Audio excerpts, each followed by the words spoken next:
¿Por qué nos cuesta tanto entender el arte contemporáneo? ¿Cuáles son las características que lo definen? ¿Y a qué nos enfrentamos cuando entramos a una exposición y vemos una obra? En este podcast vamos a tratar de dar respuesta a estas preguntas. Vamos a revisar los libros más importantes de arte contemporáneo. Vamos a entrevistar artistas y charlar con ellos acerca de sus prácticas y sus obras para adentrarnos en este mundo fascinante. Mi nombre es Evelyn Márquez y te doy la bienvenida a Temporada de Relámpagos, el podcast.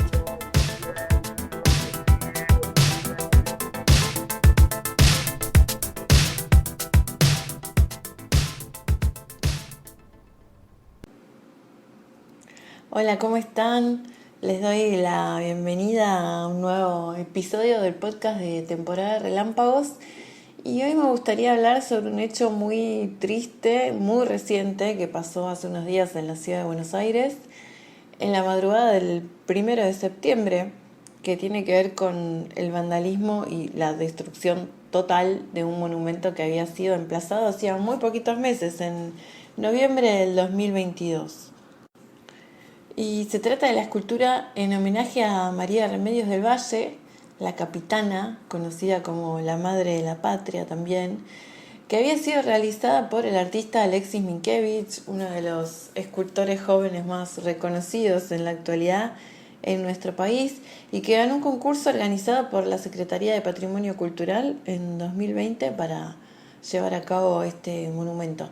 Estaba en una plazoleta en la avenida 9 de Julio y Estados Unidos, un lugar por el que pasé muchas veces en estos meses. Siempre me detenía a mirarla, a sacarle fotos, porque tenía un color plateado muy hermoso, muy particular que se diferenciaba mucho de otros monumentos antiguos, históricos que tiene la ciudad.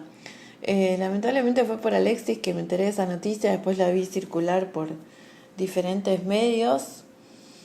Remedios del Valle es una figura histórica que fue rescatada muy recientemente. El discurso, la investigación sobre ella es bastante reciente. Se empezó a conversar al respecto después de que aparecieran calles con su nombre, de que se empezó a conmemorar el día de su muerte, que es el 8 de noviembre, y hasta se convirtió en un personaje de samba del programa de Paca Paca, como la madre de la patria. Les cuento un poquito quién fue María Remedios del Valle. Ella nació en Buenos Aires en 1766, en la época de la colonia. Era de origen afrodescendiente, por ende de piel negra, quizás un detalle no menor en esta historia. Mujer, negra y pobre. Difícil ser aceptada en la historiografía oficial con esas condiciones. Y su historia pública comienza cuando participó con su marido y con sus hijos del Ejército del Norte en la primera expedición del Alto Perú al mando de Manuel Belgrano. Y cuenta que ella le pidió a Belgrano asistir a los soldados heridos de las primeras filas en los enfrentamientos.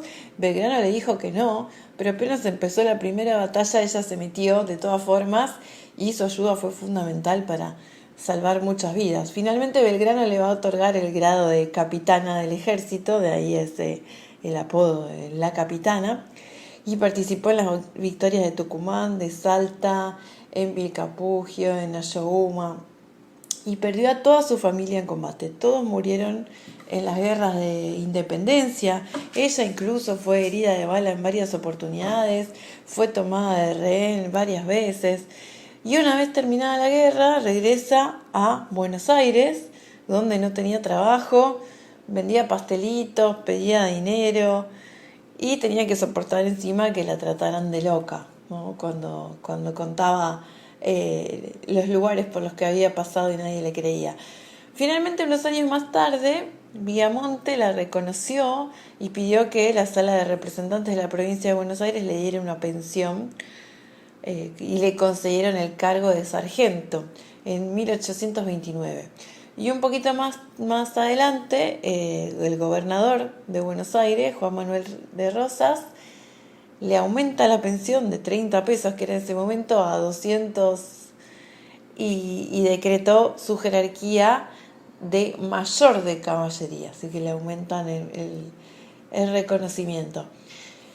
Alexis Minkiewicz trabajó para esta obra con otra escultora que es Gisela Kreisman y presentó un formato muy diferente en relación a las esculturas tradicionales de bronce de los próceres que vemos en todos lados.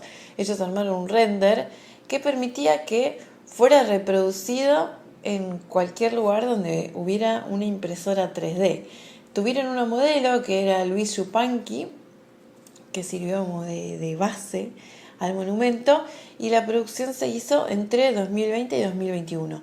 La base de la escultura estaba creada en impresora 3D y estaba trabajada con una laca especial que le daba un color gris peltre oscuro para evitar los daños de estar expuesta a la intemperie. La escultura, como les comentaba, se inauguró el 8 de noviembre porque es el día en que, gracias a una ley, se conmemora en Argentina el Día Nacional de los y las afroargentinos de la cultura afro, y justamente en honor a María Remedios del Valle, ya que es como el aniversario de su muerte. Cuando se inauguró la escultura, Alexis dijo en una entrevista: el espacio donde se emplaza la escultura de María Remedios del Valle permite reflexionar desde el lugar del ciudadano y traerla al presente. Expone además cierta cuestión de racismo estructural que es importante revisar, y estos gestos ayudan a hacerlo. Estos monumentos son espacios ciudadanos y también son lugares de pensamiento para entender cómo nos construyeron, qué historias articularon con el paso del tiempo. Una escultura que se vuelve monumento permite redefinir esas historias. Bueno, en estos días pudimos ver lo incómodas que resultan esas redefiniciones, ¿no? Esas incorporaciones tan importantes a la historia que no son aceptadas por todos cuando vemos que esta figura fue prendida a fuego en medio de la noche, no quedó nada, es muy impresionante, quedaron solo unos palitos de la estructura. Y el Ministerio de Cultura sacó un comunicado donde expresaba su repudio a este hecho y decía que el monumento fue quemado en su totalidad de forma cobarde y anónima. Lamentamos y repudiamos profundamente estos hechos de violencia hacia símbolos de nuestra historia, nuestra patria y nuestra cultura. Y que informaron a las autoridades de Buenos Aires para que inicien los procedimientos correspondientes a fin de ubicar a los responsables para que asuman las consecuencias de semejante acto de vandalismo.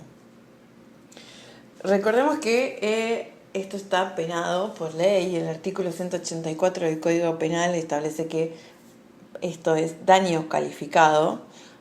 La pena es de entre 3 meses a 4 años de prisión al ejecutar un daño calificado en archivos, registros, bibliotecas, museos, puentes, caminos, paseos u otros bienes de uso público, o en tumbas, signos conmemorativos, monumentos, estatuas, cuadros u otros objetos de arte colocados en edificios o lugares públicos.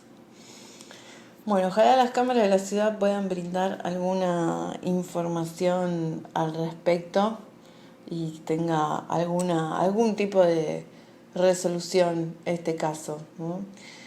Dicen que el arte no cambia el mundo, que no cambia la vida de nadie, pero yo creo que claramente sí lo hace, ¿no? Aunque sea de formas muy sutiles y transversales, siempre nos brinda información sobre nuestro pasado, sobre nuestro presente, sobre nuestra percepción de las cosas, sobre el estado de una sociedad.